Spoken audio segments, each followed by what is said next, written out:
ఓం శాంతి 4/7/2024 సాకార ఈశ్వరీయ మధుర మహావాక్యాలు. మధురమైన పిల్లలారా, సోదర సోదరి భావమును కూడా వదలి పరస్పరము సోదరాత్మలుగా భావిస్తే మీ దృష్టి శుద్ధంగా అనగా పవిత్రంగా అవుతుంది. ఆత్మ పవిత్రమైనప్పుడే కర్మాతీత స్థితిని చేరుకోగలదు.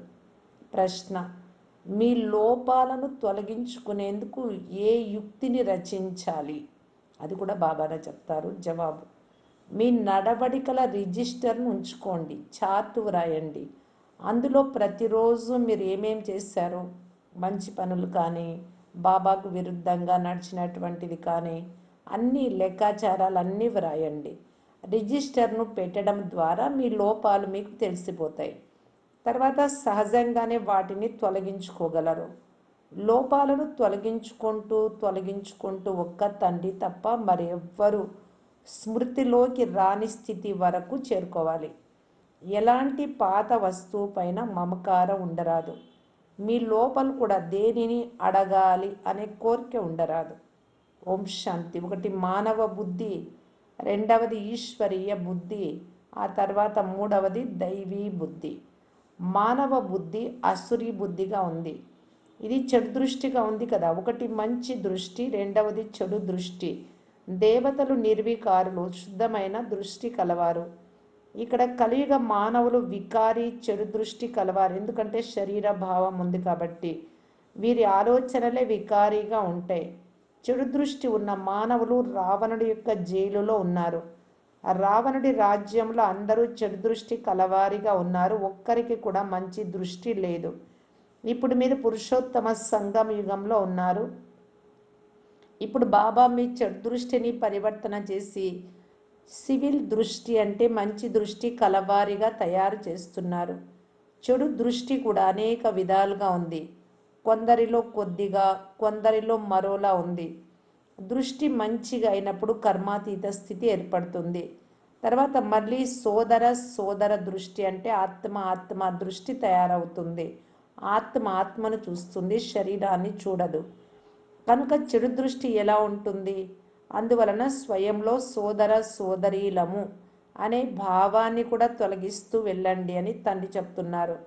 అందరూ సోదర ఆత్మలము అనగా జ్యోతి అని భావించండి. ఇది కూడా చాలా నిగూఢమైన రహస్యం. ఇది ఎవరి బుద్ధిలోకి రాజాలదు. శుద్ధమైన దృష్టి అంటే ఏమిటో ఎవరి బుద్ధిలోకి రాదు. ఒకవేళ వస్తే ఉన్నత పదవి పొందుతారు. స్వయాన్ని ఆత్మగా భావించండి, శరీరాన్ని మర్చిపోవాలని తండ్రి చెప్తున్నారు. తండ్రి స్మృతిలోని శరీరాన్ని వదిలేయాలి. నేనాత్మను తండ్రి వద్దకు వెళ్తున్నాను. దేహ అభిమానాన్ని వదిలి పవిత్రంగా తయారు చేసే తండ్రి స్మృతిలోని శరీరాన్ని వదలాలి. చెడు దృష్టి ఉంటే మనస్సు లోపల తప్పకుండా తింటూ ఉంటుంది. ఈ గమ్యం చాలా గొప్పది. మంచి పిల్లలలో కూడా తప్పకుండా ఏవో కొన్ని పొరపాట్లు జరుగుతూ ఉంటాయి. ఎందుకంటే మాయ ఉంది కదా. ఎవ్వరూ ఇంకా కర్మాతీతంగా అవ్వలేదు. కర్మాతీత స్థితిని చివరిలో పొందుతారు. అప్పుడు మంచి దృష్టి ఉండగలదు. తర్వాత ఆత్మిక సోదర ప్రేమ ఉంటుంది. ఆత్మిక సోదర ప్రేమ చాలా బాగుంటుంది. తర్వాత చెడు దృష్టి ఉండదు. అప్పుడే ఉన్నత పదవిని పొందగలరు. లక్ష్యమును కూడా బాబా పూర్తిగా తెలుపుతున్నారు. నాలో ఈ లోపాలు ఉన్నాయి అని పిల్లలు తెలుసుకుంటారు. రిజిస్టర్ పెట్టినప్పుడు, చార్టు వ్రాసినప్పుడు లోపాలు మీకు తెలుస్తాయి. రిజిస్టర్ పెట్టకున్నా కొంతమంది బాగుపడవచ్చు. కానీ కచ్చాగా అపరిపక్వంగా ఉన్నవారు తప్పకుండా రిజిస్టర్ పెట్టాలి. చాలామంది కచ్చాగా ఉన్నారు. కొందరికి వ్రాయడం కూడా రాదు. ఇతరులెవ్వరి స్మృతి రాని విధంగా మీ స్థితి ఉండాలి. మీరు ఆత్మలు శరీరం లేకుండా వచ్చారు. ఇప్పుడు అశరీరీలుగా అయ్యి రావాలి ఇంటికి. దీని గురించి ఒక కథ కూడా ఉంది. ఒక కర్రను కూడా తీసుకోవద్దు అని అందులో చెప్తారు. ఎందుకంటే అది కూడా చివరిలో గుర్తుకొస్తుంది. ఏ వస్తువు పైన మమకారం ఉంచుకోరాదు. చాలామందికి పాత వస్తువుల పైన మమకారం ఉంటుంది. ఒక్క తండ్రి తప్ప మరి ఇంకేది గుర్తు రాకూడదు. ఇది ఎంత ఉన్నతమైన గమ్యం. పనికి రాని పెంకు మొక్కలెక్కడ, శివబాబా స్మృతి ఎక్కడ, ఏదైనా కావాలి అని అడిగే కోరిక కూడా ఉండరాదు. ప్రతి ఒక్కరూ కనీసం అంటే 6 గంటలు తప్పకుండా బాబా సేవ చేయాలి. ప్రభుత్వ సర్వీస్ 8 గంటలు ఉంటుంది, కానీ పాండవ ప్రభుత్వ సర్వీస్ కనీసం 5 లేక 6 గంటలైనా రోజుకు తప్పకుండా చేయాలి. వికారి మానవులు బాబాని ఎప్పుడూ స్మృతి చెయ్యలేరు. సత్యుగం నిర్వికారి ప్రపంచంగా ఉంటుంది. సర్వగుణ సంపన్నులు 16 కళా సంపూర్ణులు అని దేవతలను మహిమ చేస్తారు. పిల్లలైన మీ అవస్థ ఎంతో అతీతంగా ఉపరాంగా ఉండాలి. ఎలాంటి చీచీ వస్తువులపైన మమత్వం ఉండరాదు. శరీరంపై కూడా మమత్వం లేని యోగులుగా అవ్వాలి. ఇటువంటి సత్యమైన యోగులుగా అయినప్పుడు అలాంటి వారు తాజాగా ఫ్రెష్గా ఉంటారు. మీరు ఎంత సతో ప్రధానంగా అవుతూ ఉంటారో అంత ఖుషి పాదరసం మీటర్ పైకి ఎక్కుతూ ఉంటుంది. ఖుషి బాగా ఉండాలి అంటే బాబాను బాగా తలం చేయాలి. దేనిపైన మమత్వం ఉండకూడదు. మమత్వం ఉంది అంటే బాబాను స్మృతి చేయలేరు. ఏదో ఒకదానిపైనే ప్రేమ ఉంటుంది. 5,000 సంవత్సరాల క్రితం కూడా ఇలాంటి ఖుషి ఉండేది. సత్యుగంలో కూడా అదే సంతోషం ఉంటుంది. ఇక్కడ కూడా ఖుషిగా ఉంటారు. మళ్ళీ ఇదే సంతోషాన్ని మీ జతలో తీసుకెళ్తారు. అంతమతి సో గతి అని అంటారు కదా. ఇప్పటి అంతిమ మతే అంటే ఈ జన్మ లాస్ట్ చివరి జన్మదే, తర్వాత సత్యుగం నుండి గతిగా ఉంటుంది. దీనిని బాగా విచార సాగర మతనం చేయాలి. తండ్రి అయితే దుఃఖహర్త సుఖకర్త. మేము ఆ తండ్రి పిల్లలమని మీరు అంటారు కనుక మీరు ఎవ్వరికీ దుఃఖం ఇవ్వరాదు. అందరికీ సుఖమునిచ్చే మార్గమును తెలిపించాలి. ఒకవేళ సుఖముని ఇవ్వకపోతే తప్పకుండా దుఃఖముని ఇస్తారు. ఇది పురుషోత్తమ సంగమ యుగం. ఇప్పుడు సతో ప్రధానంగా అయ్యేందుకు మీరు పురుషార్థం చేస్తారు. పురుషార్థులు కూడా నంబర్ వారుగా ఉంటారు. సర్వీస్ బాగా చేసిన పిల్లలను మంచి యోగి పిల్లలు అని తండ్రి వారిని మహిమ చేస్తారు, పొగుడతారు. సర్వీస్ చేసే పిల్లలు నిర్వికారి జీవితాన్ని గడుపుతారు, వికారాలు లేకుండా. ఎవరికైతే ఏమాత్రం అలాంటి ఇలాంటి ఆలోచనలు వికారి ఆలోచనలు రావో చివరిలో వారే కర్మాతీత స్థితిని పొందుతారు. బ్రాహ్మణులైన మీరే మంచి పవిత్ర దృష్టి కలవారిగా అవుతున్నారు. మనుషులను ఎప్పటికీ దేవతలు అని అనజాలరు. ఎవరైతే చెడు దృష్టి కలవారుగా ఉంటారో వారు తప్పకుండా పాపం చేస్తూ ఉంటారు. సత్విగి ప్రపంచం పవిత్రమైన ప్రపంచం. ఇది పతిత ప్రపంచం. దీని అర్థంను కూడా తెలుసుకోరు. ఎప్పుడైతే బ్రాహ్మణులుగా అవుతారో అప్పుడు అర్థం చేసుకుంటారు. జ్ఞానం అయితే చాలా బాగుంది, తీరిక ఉన్నప్పుడు వస్తామని అంటారు. అలాంటి వారు ఎప్పటికీ రారు అని బాబా అర్థం చేసుకుంటారు. ఇది తండ్రికి అవమానం జరిగినట్లవుతుంది. మానవుల నుండి దేవతలుగా అవుతారు అని అంటే వెంటనే చేయాలి కదా. రేపటికి వదిలేస్తే మాయ ముక్కు పట్టుకొని మురికి కాలువలో పడేస్తుంది. రేపు రేపు అనుకుంటూ ఉంటే, రేపు రేపు అని చెప్తూ ఉంటే మృత్యువు కూడా తినేస్తుంది. శుభకార్యంలో ఆలస్యం చేయరాదు. మృత్యువు మీ తలపైనే నిల్చొని ఉంది. అకస్మాత్తుగా ఎంతమంది మానవులు మరణిస్తున్నారు. ఇప్పుడు బాంబులు పడితే ఎంతమంది మనుషులు మరణిస్తారు. భూకంపం జరుగుతుంది కదా. భూకంపం వస్తుంది అని ముందుగా తెలియదు. డ్రామా అనుసారంగా ప్రకృతి ప్రకోపాలు కూడా జరగాలి. దానిని గురించి ఎవ్వరూ తెలుసుకోలేరు. చాలా నష్టం జరుగుతుంది. తర్వాత ప్రభుత్వం రైలు ఛార్జీలు మొదలైనవి కూడా పెంచేస్తుంది. మానవులేమో తప్పకుండా ప్రయాణం చేయాల్సి వస్తుంది కదా. మానవులు పెంచిన ఛార్జీలు ఇవ్వగలిగే విధంగా ఆదాయం ఎలా పెంచుకోవాలి అని ఆలోచిస్తూ ఉంటారు. ధాన్యం ధర ఎంతగా పెరిగిపోయింది. మీరిప్పుడు పవిత్ర దృష్టి కలవారిని పవిత్రాత్మలని అంటారు. ఇప్పుడు ఈ ప్రపంచమే చెడు దృష్టి కలదిగా ఉంది. మీరు ఇప్పుడు మంచి దృష్టి కలవారిగా అవుతారు. ఉన్నత పదవిని పొందుకోవాలి అంటే శ్రమ పడాలి. అంత సులభం కాదు. ఎవరైతే చాలా మంచి దృష్టి కలవారిగా ఉంటారో ఆత్మిక దృష్టి, వారే ఉన్నత పదవిని పొందుతారు. నర్ని నుండి నారాయణుడిగా అయ్యేందుకు మీరు ఇక్కడికి వచ్చారు. కానీ ఎవరైతే పవిత్ర దృష్టి కలవారిగా అవ్వరో, జ్ఞానం తీసుకోరో వారు పదవిని కూడా తక్కువదే పొందుతారు. ఈ సమయంలో మానవులందరి దృష్టి చెడుగా ఉంది. సత్యుగంలో మంచి దృష్టి ఉంటుంది, ఆత్మిక దృష్టి. తండ్రి అర్థం చేయిస్తూ ఉన్నారు. మధురమైన పిల్లలారా, మీరు స్వర్గానికి అధిపతులైన దేవీ దేవతలుగా అవ్వాలనుకుంటే చాలా చాలా మంచి దృష్టి కలవారిగా అవ్వండి. స్వయాన్ని ఆత్మగా భావించి తండ్రిని స్మృతి చెయ్యండి. అప్పుడు 100% ఆత్మ అభిమానిగా అవ్వగలరు. ఎవరికైనా దీని అర్థంను వివరించాలి. సత్యుగంలో పాపము అనే మాటే ఉండదు. వారు సర్వగుణ సంపన్నులుగా సంపూర్ణ సివిల్ దృష్టి కలవారిగా ఉంటారు. త్రేతాయుగం చంద్రవంశంలో కూడా 2 కళలు తగ్గుతాయి. చంద్రుడు కూడా చివరిలో కేవలం ఒక గీతగా ఉండిపోతాడు, పూర్తి లేకుండా అయిపోడు, ప్రాయలోపము అయినాడని అంటారు. మేఘాలలో కనిపించడు. అలా మీ జ్యోతి కూడా పూర్తిగా ఆరిపోదు, ఎంతో కొంత ప్రకాశం ఉంటుంది అని తండ్రి చెప్తున్నారు. అతి గొప్ప సుప్రీం బ్యాటరీ తండ్రితో మీరు శక్తిని తీసుకుంటూ ఉన్నారు. స్వయంగా తండ్రి వచ్చి మీరు ఎలా యోగం చేయాలో నేర్పిస్తారు. టీచర్ చదివిస్తూ ఉంటే బుద్ధి యోగము టీచర్తో ఉంటుంది కదా. టీచర్ ఇచ్చే మతం అంటే సలహాను చదువుతారు, వింటారు. మీరు కూడా ఇక్కడ చదువుకొని తండ్రి సమానంగా కావాలి.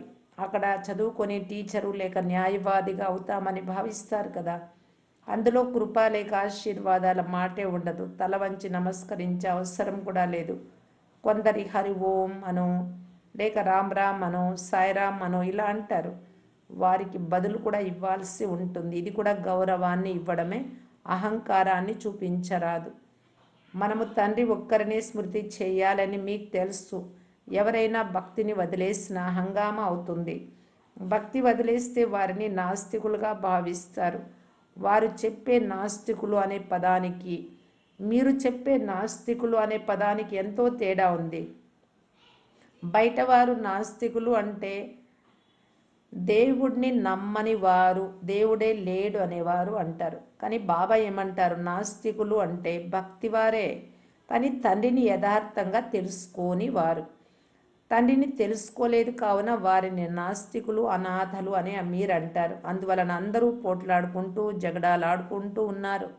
తండ్రి తెలియని కారణంగా ప్రతి ఇంటిలో కొట్లాటలు, అశాంతి ఉంది.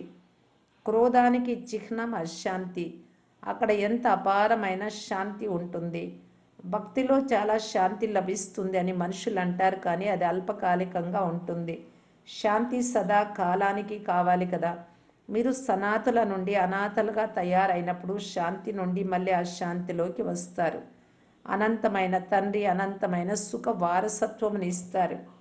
హద్దు తండ్రి ద్వారా హద్దు సుఖమునిచ్చే వారసత్వం లభిస్తుంది. వాస్తవంగా అది దుఃఖపూరితమైనది. కామ ఖడ్గమిచ్చే వారసత్వం అది. అందులో దుఃఖమే దుఃఖం ఉంది. అందువలన మీరు ఆది మధ్యాంత్యం దుఃఖమును పొందుతారు అని తండ్రి చెప్తున్నారు.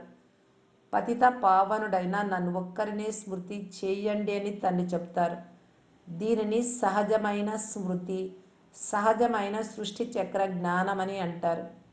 మీరు స్వయాన్ని ఆది సనాతన దేవి దేవత ధర్మం వారిగా అర్థం చేసుకుంటే తప్పకుండా స్వర్గంలోకి వస్తారు.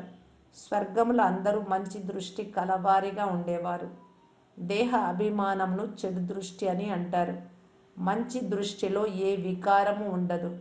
తండ్రి ఎంత సహజం చేసి అర్థం చేయిస్తారు, కానీ పిల్లలకు అది కూడా గుర్తుండదు. ఎందుకంటే దృష్టి క్రిమినల్గా ఉంది కావున వారికి చీచీ ప్రపంచమే మాటి మాటికి గుర్తుకొస్తూ ఉంటుంది. ఈ ప్రపంచాన్ని మర్చిపోమ్మని తండ్రి చెప్తున్నారు. అచ్చా, మధురాతి మధురమైన అపురూపమైన పిల్లలకు మాతాపిత బాప్దాదాల ప్రియ స్మృతులు మరియు గుడ్ మార్నింగ్. ఆత్మిక పిల్లలకు ఆత్మిక తండ్రి నమస్తే. ధారణ కొరకు ముఖ్య సారం. ఫస్ట్ పాయింట్, శరీరంపై ఏమాత్రం మమత్వం లేని యోగులుగా అవ్వాలి. ఎలాంటి చీచీ వస్తువుపై ఆసక్తి ఉండరాదు. అలాంటి ఉపరామ్ స్థితి, అతీతంగా ఉండే స్థితి ఉండాలి. ఖుషి పాదరస మట్టం పైకి ఎక్కి ఉండాలి. సెకండ్ పాయింట్, మృత్యువు తలపై నిల్చొని ఉంది. అందువలన శుభకార్యంలో ఆలస్యం చేయరాదు. రేపటిపై వదలరాదు. రేపు చేస్తాం, ఎల్లుండి చేస్తాం ఇలాగా. వరదానము, వివేకవంతుడైన తండ్రి వద్ద చతురత చూపించేందుకు బదులు, చతురత అంటే అతి తెలివి, అనుభూతి శక్తి ద్వారా సర్వ పాపాల నుండి ముక్తభవ. చాలామంది పిల్లలు వివేకవంతుడైన తండ్రి వద్ద కూడా తమ తెలివిని చూపిస్తారు. తమ పనిని సిద్ధి చేసుకునేందుకు తమ పేరును మంచిగా చేసుకునేందుకు ఆ సమయంలో అనుభూతి చేస్తారు, కానీ ఆ అనుభూతిలో శక్తి ఉండదు. అందువలన పరివర్తన కారు. చాలామంది ఇది మంచిది కాదు అని భావిస్తారు, కానీ మా పేరు చెడిపోతుందేమో అని అనుకుంటారు. అందువలన తమ వివేకాన్ని, తమ తెలివినే కూనీ చేసుకుంటారు. ఇది కూడా పాపపు ఖాతాలో జమ అవుతుంది. అందువలన చతురతను వదిలేసి సత్యమైన హృదయపూర్వక అనుభూతితో స్వయాన్ని పరివర్తన చేసుకొని పాపాల నుండి ముక్తులుగా అవ్వండి. స్లోగన్: జీవితంలో ఉంటూ రకరకాల బంధనాల నుండి ముక్తులుగా ఉండడమే జీవన్ముక్త స్థితి.